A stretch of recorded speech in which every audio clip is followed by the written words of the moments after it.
Hey, Wildcat football fans, I'm Terrence Gattling here live at Municipal Stadium, where the Wildcats just took on South Carolina State University and won by a score of 14-3. I'm alongside Mr. Johnny Vickers and Mr. CJ Wilson.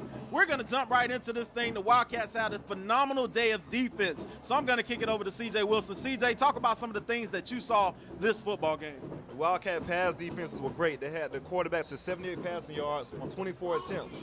That really sums up the game right there. 24 attempts on 78 yards, and also less than 100-yard rushing. For the game, less than 150 yards of total offense.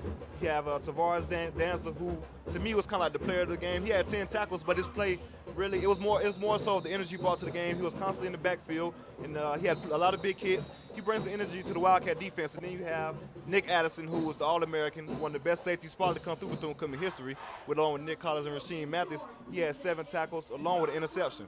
You say Tavares Danzler was the player of the game. I can agree with you. His play was definitely phenomenal, but I'm going to have to give player of the game to number 1, Jarkevious Fields. Jarkevious, this was an all-MEAC performance for the week. Jarkevious had 14 tackles. He was everywhere today, so I'm going to give that to Jarkevious. But right now, I'm getting word from the people at the CatEye Network that Coach Jenkins is actually about to step to the podium and talk. So we'll be right back after you hear from Coach Jenkins. What do you think the keys were to the win was? And anything else you want to say? Well, first of all, let me say, I think, you know, people have to take notice of our players and the way they played and the challenge that they took on today, taking on a team such as South Carolina State on homecoming. A lot of people considered it pressure, but we didn't.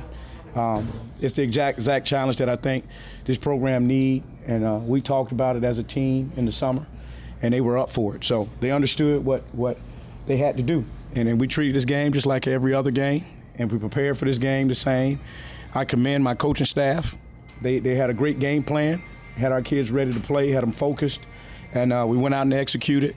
And the thing that I'm more impressed with is we hit a little bumpy road there, and our guys kept their composure, stayed in the moment. Our coaching staff didn't get rattled, and we were able to finish off a good ball club. And so you can do nothing but be happy. But even in the victory, we still got some holes that we need to plug and we need to fix. And I still say we still haven't played a complete ball game yet. And if we can put a complete ball game together, I think it'll be real scary of what this team can do. Hey, Coach, defense game, using some holes in this game, but your defense, they bailed you out with some turnovers and some fourth down stops. Just talk about the play of the defense. Well, I mean, they've been doing it all year. And I'm not, trying to be, boastful about it, but they have. They've been doing it all year. Coach Jones and Coach Williams, Coach Sims, and Coach Earl do a tremendous job preparing our guys. And, they knew it was going to be a challenge to stop South Carolina State's offense, who was a big physical offense with good running backs. They were almost a mirror of ourselves in a sense, But our guys just stuck to the game plan and evaluated our opponent to the T during the week and countered every move they made, and they just played a good Wildcat football game. And it was good to see that defensively. There you have it, Johnny Vickers and Coach Jenkins' own words. The Wildcats had like we were just saying, like CJ just said, the Wildcats had a heck of a football game on defense. Defense wins championship. But we're going to kick it over to the offensive side of the football. Right now, I'm looking at the stats. Eddie Poole, 3 catches for 150 yards. Eddie Poole was phenomenal day.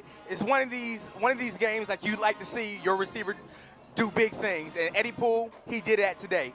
Now you have to understand, the Wildcats offense stalled a little bit, not like last week where they put up 48 points, but Eddie Poole put up some great numbers, had some great catches. Quentin Williams, it didn't seem like he was forcing the ball this week like he did last week. Eddie Poole made some great catches, 153-yarder down the field that almost was a touchdown for him, but he fell short a little bit on the tackle.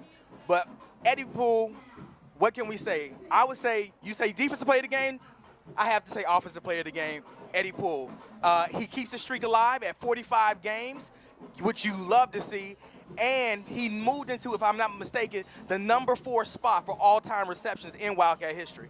Well, right now we're going to go down to Lericia, and guys, we have our personal player of the games, but the people in sports management and sports information are going to pick their own personal player of the games. So let's shoot down right now to Lericia Harris. She's going to be down with one of the players of the game. Lericia Harris here, CatEye alum. I'm standing next to a couple of stars of tonight's game, Jarkevious Fields and Eddie Poole. How are you guys doing tonight? Doing great. Doing great. That's good. All right, Eddie Poole, you talk about last week's game. You say you had a bad game last week. You came out, you did awesome this game. Did you have a chip on your shoulder? I most definitely did. Last week, I felt as if I let down some of my teammates, and I didn't make the plays that I normally do. And this week, I felt like I owed it to them. So I wanted to come out and make every play, no excuses. Any ball that came my way, I was going to make it happen. Now, as for you, playing against the number 2 defensive team, real tough, competitive squad going on. How did that feel? What was your mentality coming into tonight's game? My mentality was murder, murder, kill, kill. We just went out there and had fun. Each and every play we tried to execute. They got 1 or 2 good plays on us, but Coach Yoke said settle down, and we did, and we just played Wildcat defense and Wildcat football. Now, the first half, you guys kind of dominated that half, but you came out the third quarter a little shaky, but you got it together the fourth quarter. What happened, during halftime and during the second half of the game? I mean, well, we know they're a championship team, and what we wanted to do was endure. And a group of men like us, we felt like we wanted, as a team, we came together, we wanted to do something, and we were willing to do it, so the only thing that was left was doing it. So we got the job done, and there's nothing else to say about it.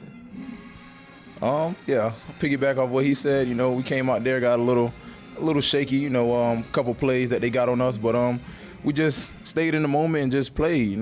Because they're a really good football team, and we're also a good football team, and the better team won, and that's all we have to say about it. And there you have it. I'm Lericia Harris with CatEye Network. Now jumping right back into some football, CJ and Johnny. Special teams play. Jonathan Kegel, he did a good job on special teams. He had 1 punt that he had to punt out the end zone, and it kind of fluttered. The kick coverage kind of broke down on the Pride team, but credit to this defense and Coach Yogi Jones once again. The Wildcats bend, but they did not break. They held South Carolina State to that field goal that drive. Actually, South Carolina State attempted 2 field goals this football game. One was blocked, and the second one they actually made. The Wildcats did want to get a goose egg on the board, but they were unable to do it. But like I said, still a heck of a football game on the defensive side of the ball. I'm going to jump right to offense really quick to talk about the sacks that the offensive line gave up today on Quentin Williams. One of them resulted in a turnover on a fumble. Actually, Quentin Williams fumbled 3 times today in the span of about 3 minutes. But one of them, the Bulldogs did pick up and actually recover. Well, when you have going up against a great defense like South Carolina State, you have to get rid of the ball. So you can kind of credit the sacks that Quentin Williams had received today to the coverage down the field. That's what you would call a coverage sack. And the defense, like I said, this is a defensive game.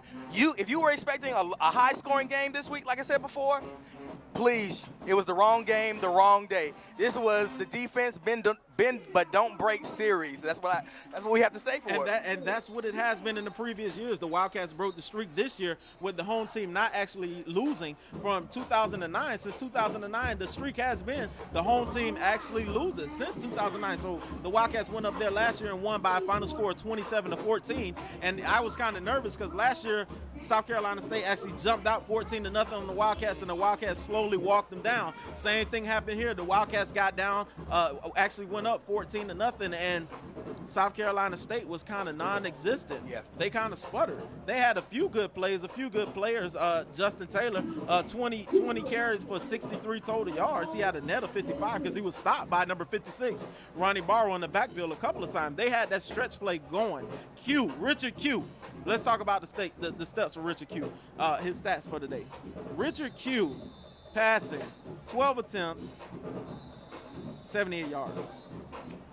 If I am the Wildcat defense, my confidence has just come up just a little bit.